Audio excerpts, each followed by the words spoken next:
Hello, we're on Psalm 108. It's called the Psalm of David, which means it was written by David, written for David, or dedicated to David.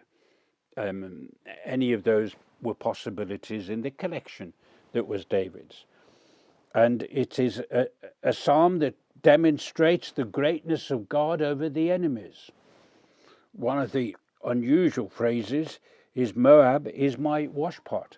In other words, I could wash my feet in Moab. And the history of the Moabites go all the way back into the Old Testament, and even in the great-grandmother of David, Ruth, was one of them. And there's lots of lessons to learn. But there comes a time when they rebelled and rebelled and rebelled, and God's saying, you're just like a person in which I wash my feet in. But what I wanted you to do is this. I wanted you to listen to the verse, please. This is a request. I want you to listen to the verse and apply it to yourself in times of difficulty or in times of victory. O God, my heart is fixed. I will sing and give praise, even with my glory. Let me paraphrase that slightly for you. O God, all of my heart wants to praise you.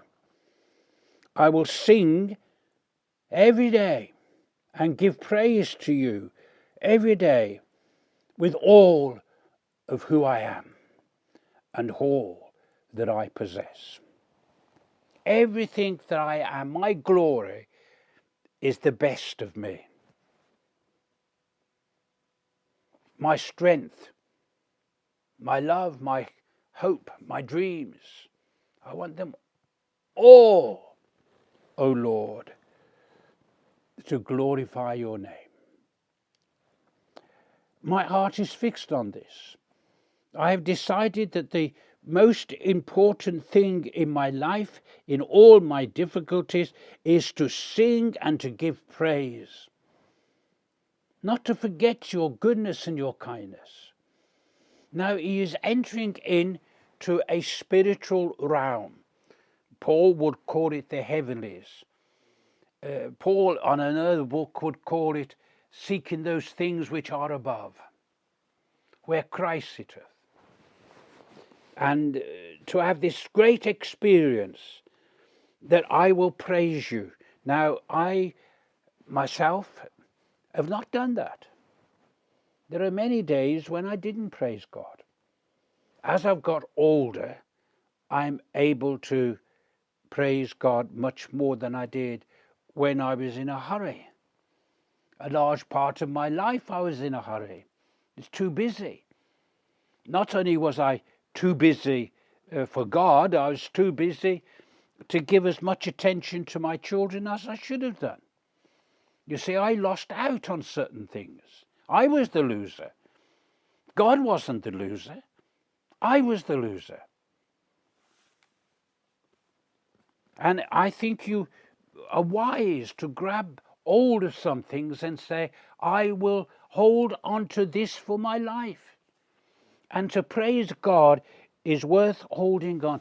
If you have no time to praise God, something's wrong. If you're too busy, something's wrong. I had to discipline myself not to be as busy as I used to be. With my two sons coming into the publishing business, which was generated, I realized as they were coming into their 30s, I had to give them more responsibility, make them equal partners and give them more responsibility. Why? Because when I was their age, I was a director of a retail operation, the managing director of a huge operation.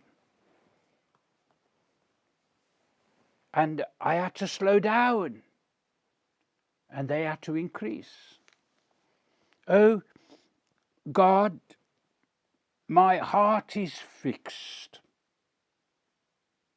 I will sing and give praise, even with all of who I am, my glory. I'll give you the best. That's what he's saying. I give you the best. Boy in his Bible here. See you soon.